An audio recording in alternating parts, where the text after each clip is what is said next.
So right here, we're checking out the Foting Tools high-powered electric pressure washer.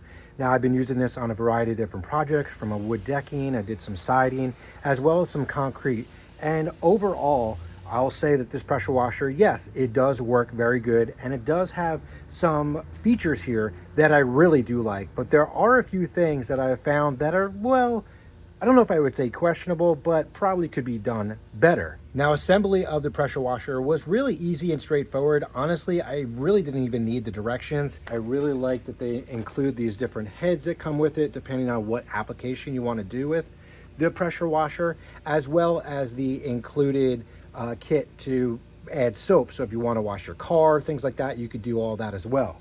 So some of the features I really do like about this, obviously you have a little kickstand here, you can wrap up the wire, and you have all these other features. You have 4 of these different types of nozzles, which is really easy and great because they're quickly interchangeable. Now, the thing that I really love about this is the hose reel that's here, making it really easy, because you know, a lot of times you try to wrap that hose up and it's just a real pain. This, once you're done, go ahead and do it, or pull it out as you need it. Now, the other thing I do like, you'll see the one tip in there. We have the brass end to this, which that goes into, but we do have the metal barrel. Now, that is removable as well, but it just overall is just really nice to have that option and feature. Now, those things are great. Again, assembly was really easy. You have your water hose connector back here, the spot to keep these in. Now, some of these, just watch, because every once in a while these did fall out. Just got to push them back in. The size is really nice. And they do include this soap injector right there, which is kind of cool. So you just take out the other nozzle, put this one in, and then you can easily wash your car, which is really nice. So it's going to be just a nice even spray there, so it's not going to take your paint off. Now this here, I believe it's a chemical injector. I just have no idea how this is supposed to work. Assembly is pretty easy with these different components on here. So if I want to take that apart, I can easily do that. Spin it back on. Same thing with this end there for the soap dispenser. And then all I got to do here is just take this, put it back in. And you got to just give it a little push because there's almost like a little spring inside, but then once you're in, then it will click right in place and you're going to be good to go. Now again, just be careful here because you don't want to hit that and the thing just shoots out. It just has basic water pressure. It's not getting powered pressure right now, but I did have one incident where it shot out. But it is really nice having this type of hose running to this, and then you can easily disconnect it when you're done, drain it, and just store it really nicely compared to some of my other pressure washers that I've used, where you're always trying to just wrap it up and hopefully get it together the best you can. Now, for the things that are kind of weird about this. So it says it's 4,000 PSI. There is no way it's 4,000 PSI.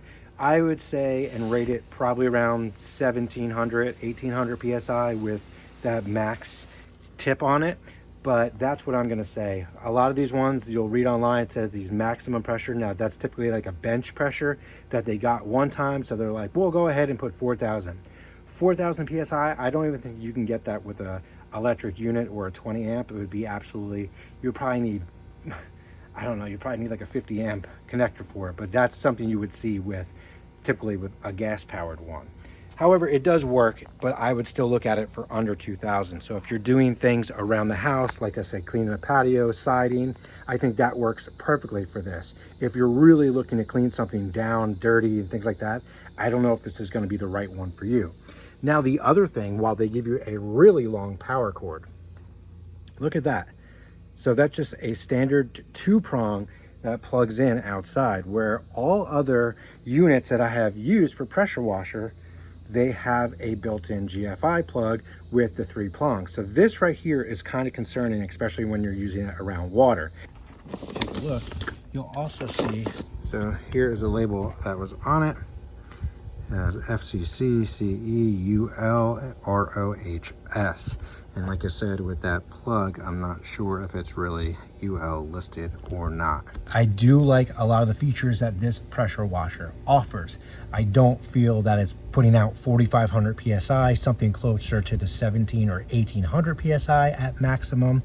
I do like the accessories that are included, the wound up wheel here, as well as the soap dispenser. So you do have a lot of options, and just overall, it is a pretty good build quality, but there are some questions as far as the UL listing, the power cord, and that pressure. But if you're looking for something just in general, just to do some household cleaning, whether it's cleaning up a deck or spraying down some siding, I think this will really do it for you. But it has been working well for the projects that I tested it with, and I think it will work well with your projects too.